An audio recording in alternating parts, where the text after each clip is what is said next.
नमस्कार दोस्तों, जय हिंद, वंदे मातरम। सभी देशवासियों को 78वें स्वतंत्रता दिवस की हार्दिक शुभकामनाएं। जैसा कि आप जानते हैं कि हमारा देश 15 अगस्त 1947 को आज़ाद हुआ था, जिसके 2 वर्ष बाद हमारा संविधान हमारे भारतवर्ष में लागू किया गया, जो 26 नवंबर 1949 को बनकर तैयार हो गया था तथा 26 जनवरी 1950 को लागू किया गया। भारत का संविधान दुनिया का सबसे बड़ा लिखित संविधान है, जिसे लिखने में 2 वर्ष 11 माह 17 दिन लगे थे। वहीं इसे अंग्रेजी और हिंदी दोनों में भाषाओं में लिखा गया, जिसकी लिखित प्रति संसद भवन की सेंट्रल लाइब्रेरी में आज भी उपलब्ध है। संविधान को तैयार करने के समय कई सभाएं की गईं, जिसमें 284 सदस्यों ने अपने हस्ताक्षर किए थे, जिसमें से 15 महिलाएं भी शामिल थीं। अगर आपसे पूछा जाए कि संविधान को किसने लिखा था, तो शायद आपका जवाब होगा डॉक्टर भीमराव अंबेडकर ने। जी हाँ, जवाब सही भी है, लेकिन डॉक्टर बी.आर. अंबेडकर मसौदा समिति के प्रमुख थे, जिनकी देखरेख में संविधान को लिखा गया था और इसे किसी अन्य ने अपने हस्तलेख से लिखित किया था। जी हाँ, आपको बता दें कि भारत का सबसे बड़ा संविधान ना ही प्रिंट किया गया और ना ही मुद्रित किया गया। इसे किसी भारतीय ने अपने हस्तलेख से सुसज्जित करके लिखा था तथा इसकी मूल प्रति को तैयार किया तथा सजाया था। संविधान की अंग्रेजी वाली कॉपी को प्रेम बिहारी नारायण रायजादा ने कैलीग्राफी में लिखा था, जिसको लिखते समय उन्होंने एक भी गलती नहीं की और इसको लिखने में 303 नीब व 354 इंक की बोतलें लगी थीं और इसे लिखने में पूरा 6 माह लगा था। यह जानकर आश्चर्य होगा कि हमारा भारत का संविधान को लिखने में कितनी मेहनत की गई।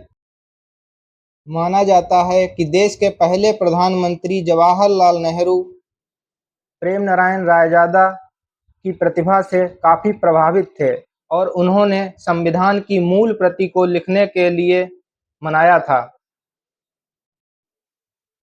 संविधान को लिखने के लिए उनसे उसके पैसे पूछे गए तो उन्होंने कहा, इस कार्य के लिए कोई मूल्य नहीं तय किया जा सकता, और उन्होंने पैसे लेने से इनकार कर दिया और उसके बदले में अपने नाम को संविधान के प्रत्येक पन्ने पर अंकित करने का आग्रह किया।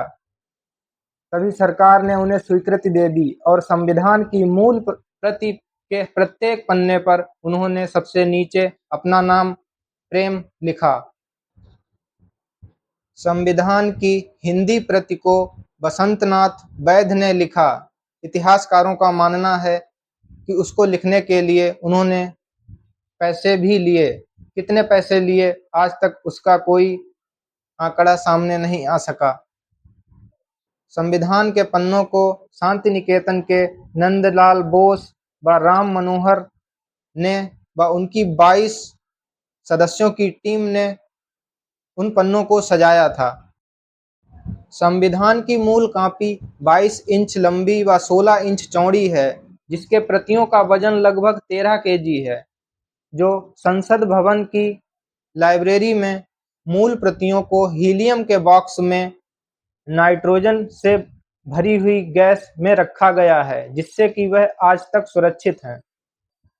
संविधान की उद्देशिका कहती है कि हम भारत के लोग भारत को संपूर्ण प्रभुत्व संपन्न समाजवादी लोकतंत्रात्मक गणराज्य बनाने के लिए भारत के नागरिकों को सामाजिक, आर्थिक, राजनैतिक न्याय, विचार, अभिव्यक्ति, विश्वास, धर्म और उपासना की स्वतंत्रता और अवसर की समता प्राप्त करने के लिए तथा उन सब में व्यक्ति की गरिमा, राष्ट्र की एकता और अखंडता को सुनिश्चित करने वाली गरिमा को बढ़ाने के लिए दृढ़ संकल्प होकर अपनी इस संविधान सभा में आज तारीख 26 नवंबर 1949 मिति मार्ग शीर्ष शुक्ल सप्तमी संवत 2006 विक्रमी को अपने इस संविधान को अंगीकृत, अधिनियमित और आत्मसमर्पित करते हैं।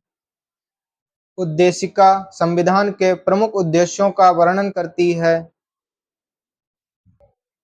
एक केसला बेरूबारी यूनियन AIR 1960 में कहा गया कि उद्देशिका संविधान का अंग नहीं है। तदुपरांत दूसरे केसला केशवानंद भारती बनाम केरल राज्य 1973 में इस पूर्व के लॉ को पलटते हुए कहा गया कि उद्देशिका भारत के संविधान का मुख्य हिस्सा और मुख्य भाग है। अगर आप हमारे YouTube चैनल पर नए हैं तो हमारे चैनल को सब्सक्राइब करें, वीडियो को लाइक और शेयर अवश्य करें। धन्यवाद।